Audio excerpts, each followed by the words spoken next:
اعوذ باللہ من الشیطان الرجیم، بسم اللہ الرحمن الرحیم۔ میرا نام ڈاکٹر عمیر علی ہے اور میں خیبر ٹیچنگ ہاسپٹل میں ایز اے سینئر رجسٹرار کام کر رہا ہوں۔ میں کارڈیالوجسٹ ہوں اور میں آپ کو آج دل کے مختلف امراض اور اس کی ٹریٹمنٹ اور کس طرح بچا جا سکتا ہے اس کے بارے میں بتاؤں گا۔ ڈاکٹر صاحب یہ بتائیے گا، دل کی دھڑکن کا تیز ہونا اور سانس کا پھولنا، آیا یہ کوئی بیماری ہے؟ اس مسئلے کے حل کے بارے میں ہمارے ناظرین کو آگاہ کیجیے گا۔ دل کی دھڑکن عموماً یہ بہت زیادہ کامن ہے، یہ پورے بلکہ دنیا کیا پاکستان میں جہاں بھی ہو یہ چیزیں جو ہیں وہ آتی ہیں۔ اس کو ہم کہتے ہیں ایریدمیاز۔ اب میں آپ کو یہ بتاتا ہوں، یہ دو طرح کی ہوتی ہیں۔ ایک ایسا ہوتا ہے جس میں گھبرانے کی کوئی بات نہیں ہے، اور ایک ایسی چیز ہوتی ہے جس میں گھبرانے کی بات بنتی ہے۔ زیادہ تر یہاں پہ جو ہماری کلینکل پریکٹس ہے اس میں یہ دیکھا گیا ہے کہ لوگ ہمارے پاس آتے ہیں اکثر ینگ ایج میں ہوتے ہیں، نوجوان ہوتے ہیں، لڑکے ہوتے ہیں، لڑکیاں ہوتی ہیں۔ وہ آتے ہیں اور وہ یہ کہتے ہیں کہ ہم بیٹھے ہوئے ہیں، ایک دم ہماری دل کی دھڑکن تیز ہو گئی، سانس پھولنے لگتا ہے۔ اب اس کے اندر ہم کسی بھی بندے کو دیکھ کے یہ نہیں کہہ سکتے ہیں کہ یہ واقعی دل کی دھڑکن کا ایشو ہے جس کو ہم کارڈیک ایریدمیاز کہتے ہیں، یا یہ دل کی دھڑکن کا ایشو نہیں ہے جس کو ہم سائنس ٹیکیکارڈیا کہتے ہیں۔ دونوں میں فرق کیا ہے؟ دونوں میں فرق یہ ہے کہ جو سائنس ٹیکیکارڈیا ہے یعنی عام حالات میں قدرت کی طرف سے ایک ایمرجنسی کے طور پہ جسم کے اندر ایک چیز بنائی گئی ہے کیٹاکولامینز، جب وہ نکلتے ہیں تو دل کی دھڑکن زیادہ ہو جاتی ہے، اس کو سائنس ٹیکیکارڈیا کہتے ہیں۔ یہ ینگ لوگوں میں ہوتا ہے، عموماً 20 سال سے نیچے جو لوگ ہوتے ہیں یا 25 سال کی عمر تک ہوتے ہیں، ان میں مرد بھی آتے ہیں، ان میں خواتین بھی آتی ہیں۔ زیادہ تر دیکھا یہ گیا ہے کہ یہ خواتین میں ہوتے ہیں۔ اس طرح کی جو دل کی دھڑکن تیز ہو جاتی ہے، جیسے ایک دم دل کی تیز ہو جانا دھڑکن اور سانس خراب ہونا، اس کو ہم پینک اٹیک زیادہ تر کہتے ہیں۔ پینک اٹیک کی وجوہات مختلف ہو سکتی ہیں۔ بعض اوقات یہ وجہ ہو سکتی ہے کہ کوئی بھی گھر میں ٹینشن چل رہی ہو تب یہ ہوتا ہے، انسان کسی گہری سوچ میں ہو تب یہ ہو سکتا ہے، یا آپ نے کوئی ایسی چیز کھا لی ہو جس کی وجہ سے یہ چیز ہو۔ تو پینک اٹیک یا اس طرح کی جو چیز ہوتی ہے یہ خطرے کا باعث نہیں ہوتی، اور زیادہ تر وہی لوگ جن کو دل کا مسئلہ نہیں ہوتا وہی یہ سمجھتے ہیں کہ ہمارا مسئلہ بہت بڑا ہے۔ پرابلم کیا ہوتا ہے؟ وہ جگہ جگہ مختلف ڈاکٹروں کی طرف جاتے ہیں اور مختلف دوائیاں لینا شروع کر دیتے ہیں۔ اینڈ رزلٹ کیا ہوتا ہے کہ وہ اپنی مرض کی تشخیص تک پہنچ ہی نہیں سکتے، اپنا پیسہ بھی ضائع، وقت بھی ضائع۔ تو ایسے لوگوں کو میرا مشورہ یہی ہوگا کہ گھبرائیں بالکل بھی نہیں۔ جب کبھی بھی آپ کے ساتھ ایسا ہو اسی وقت اگر ہو سکے تو ایک ECG کر لیجئے گا۔ ECG وہ واحد ٹیسٹ ہے جس کی بنیاد پہ ہم یہ کہہ سکتے ہیں کہ آیا یہ والا جو دل کی دھڑکن تیز ہوئی ہے یہ ایریدمیا ہے، یعنی دل کی دھڑکن کا زیادہ ہونا ہے، یا یہ پینک اٹیک ہے، کسی پریشانی کی وجہ سے ہوا ہے۔ اب میں دوسری چیز کے بارے میں آپ کو بتاؤں گا کہ اس کے اندر دل کی دھڑکن بھی تیز ہو سکتی ہے، سانس بھی خراب ہو سکتی ہے، لیکن وہ دل کا مرض ہے۔ اس کے اندر دو چیزیں آتی ہیں، اس کو ہم کہتے ہیں سپرا وینٹریکولر ٹیکیکارڈیا یا SVT، اور دوسرے کو کہتے ہیں وینٹریکولر ٹیکیکارڈیا۔ یہ دونوں دل کی دھڑکن کے تیز ہونے کا باعث ہوتی ہیں۔ اس کی مختلف وجوہات ہو سکتی ہیں، اس میں دل کے پٹھوں کا مرض ہو سکتا ہے، پیچھے ہارٹ اٹیک بھی ہو سکتا ہے، بعض لوگوں کو یہ مسئلہ خاندانی ہوتا ہے، چینلز کا کوئی مسئلہ ہوتا ہے، قدرت کی طرف سے جو آپ کو سوڈیم پوٹاشیم جیسی چیزیں دی گئی ہیں نمکیات، ان کا امبیلنس ہو سکتا ہے۔ اس میں جو سب سے امپورٹنٹ چیز ہے وہ یہی ہے کہ یہ ایسا پیشنٹ بیٹھے بیٹھے بغیر کسی پریشانی والی سچویشن میں دل کی دھڑکن تیز ہوگی، اور بہت سے لوگ اس میں بے ہوش ہو جاتے ہیں۔ یہ جو بے ہوشی ہوتی ہے یہ صرف 5 منٹ سے کم کی ہوتی ہے۔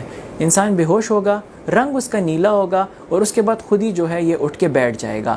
اس کے لیے نہ اس کے ہاتھ پاؤں ٹیڑھے ہوتے ہیں، نہ منہ سے جھاگ آتی ہے، نہ چھوٹا بڑا پیشاب قضا ہوتا ہے، اس طرح کی کوئی بھی چیز نہیں ہوتی۔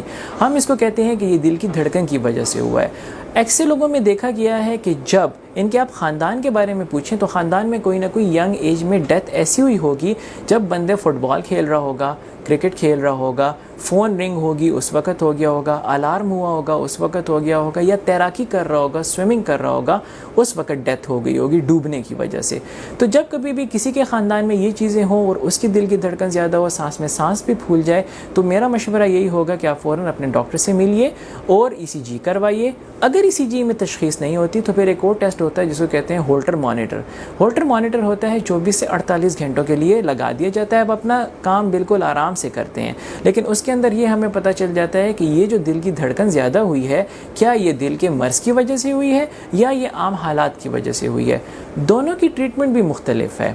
ایک کے لیے ہم کوئی اتنی خاص وہ نہیں کرتے، صرف انسان کو ریلیکس کرتے ہیں پینک اٹیک کے لیے، اور جو اس کے اعصاب کی دوائیاں ہوتی ہیں، ایسیٹیلوپرام ہو گئی، بیٹا بلاکرز ہو گئے، جیسے انڈرال بہت زیادہ یوز کی جاتی ہے، اس سے وہ پیشنٹ ٹھیک ہو جاتا ہے. جبکہ دوسری طرف جس طرح وی ٹی ہو گیا، ایس وی ٹی ہو گیا، اس میں انسان کی ڈیتھ کی بھی چانسز زیادہ ہوتے ہیں. تو اس کے لیے ہم کیا کرتے ہیں، مکمل علاج کرتے ہیں. پہلے ہم گولیاں دیتے ہیں جس میں بیٹا بلاکرز آتی ہیں، کیلشیم چینل بلاکرز آتی ہیں. جب یہ کام نہ کریں تو پھر ہم اور چیزوں کی طرف جاتے ہیں جن کو کہتے ہیں E P studies, electrophysiology studies. Electrophysiology studies جب ہم کرتے ہیں تو پھر ہم دیکھتے ہیں کہ یہ کس طرف سے نکل رہی ہیں. اس جگہ کو ہم جلا دیتے ہیں تو یہ مسئلہ ساری عمر کے لیے ختم ہو جاتا ہے. ہوتا کیا ہے، ایک اور چیز ہوتی ہے جو کہ پرانے ایج میں ہوتی ہے، یعنی اولڈ ایج میں ہوتی ہے. انسان کی جب عمر زیادہ ہو جائے، 50، 55 یا 60 سال سے زیادہ ہو جائے تو بیماریاں آنا شروع ہو جاتی ہیں. اس کو کہتے ہیں ایٹریل فبریلیشن، یعنی دل کی دھڑکن کا بیوار ہو جانا، اپنے قابو میں نہ رہنا. ایٹریل فبریلیشن ایک خطرناک چیز ہے. اس کے اندر فالج کے اٹیک کا خطرہ بہت ہوتا ہے. عموماً دل صرف پھڑپھڑا رہا ہوتا ہے تو اس کے اندر خون جمع ہو جاتا ہے. خون جم جانے کی وجہ سے وہ خون ٹوٹ کے نکلتا ہے تو وہ یا تو سینے میں جائے گا یا دماغ کی رگوں کو بند کرے گا، جس کی وجہ سے فالج اٹیک ہوتا ہے.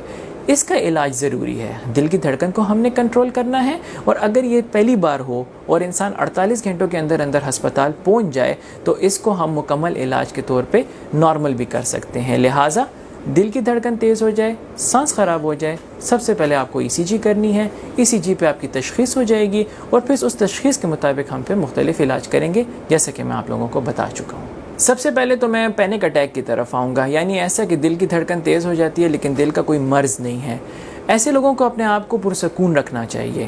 ایسی جگہ پہ آپ چلے جائیں جہاں پہ ٹینشن نہ ہو، تفریح مقامات پہ چلے جائیں، ایکسرسائز اسٹارٹ کر دیں، کرکٹ فٹ بال کھیلنا شروع کر دیں، کوئی اور ہیلدی ایکٹیویٹیز اسٹارٹ کر دیں، اچھا کھانا کھانا شروع کر دیں، زیادہ نمک والا کھانا نہ ہو، زیادہ مٹھاس والا کھانا نہ ہو، تاکہ شوگر ویسی چیزوں سے بچا جا سکے. تو یہ وہ چیزیں ہیں جس سے آپ پینک اٹیک کو ختم کر سکتے ہیں. جب ہم دوسری طرف آتے ہیں جس میں دل کی دھڑکن کا ایشو دل کے مرض کی وجہ سے ہوتا ہے، اس کے اندر آپ کو جو احتیاط کرنی ہے وہ یہ ہے کہ آپ یہ دیکھیے کہ یہ آپ کو ہوتا کس وقت ہے. بیٹھنے کے ساتھ ہوتا ہے، کرکٹ کھیلنے کے ساتھ ہوتا ہے، فٹ بال کھیلنے کے ساتھ ہوتا ہے، آخر نیچے وجہ کیا ہے، اس وجہ کو کنٹرول ہم نے کرنا ہے. بعض لوگ کھڑے کھڑے بے ہوش ہوتے ہیں، ٹھیک ہے، تو ان کو ایسا کرنا ہے کہ اپنے پاؤں کی ورزش کرتے رہنے، کھڑے کھڑے اوپر نیچے ہوتے رہنا ہے تاکہ ان کی خون کی جو گردش ہے وہ جاری رہے. کچھ ایسے لوگ ہوتے ہیں جو فٹ بال اور باسکٹ بال کھیلتے ہیں یا کرکٹ کھیلتے ہیں تو بے ہوش ہوتے ہیں، ان کو اس طرح کی کوئی بھی ایکسرسائز نہیں کرنی جس کے اندر بہت زیادہ دوڑ بھاگ ہو. کچھ ایسے لوگ ہوتے ہیں جو ویٹ لفٹنگ کرتے ہیں اس کے بعد بے ہوش ہوتے ہیں، ان کے اوپر ویٹ لفٹنگ جیسی بند. یعنی آپ کو اپنی سچویشن کے مطابق کرنا ہے. دل کی دھڑکن کے لیے کوئی خاص غذا کی ضرورت نہیں ہوتی، احتیاط کی ضرورت ہوتی ہے. ہر وہ چیز جو آپ کے لیے دل کی دھڑکن تیز ہونے کا پیش قدم ہو، اس چیزوں کو آپ نے ایوائڈ کرنا ہے.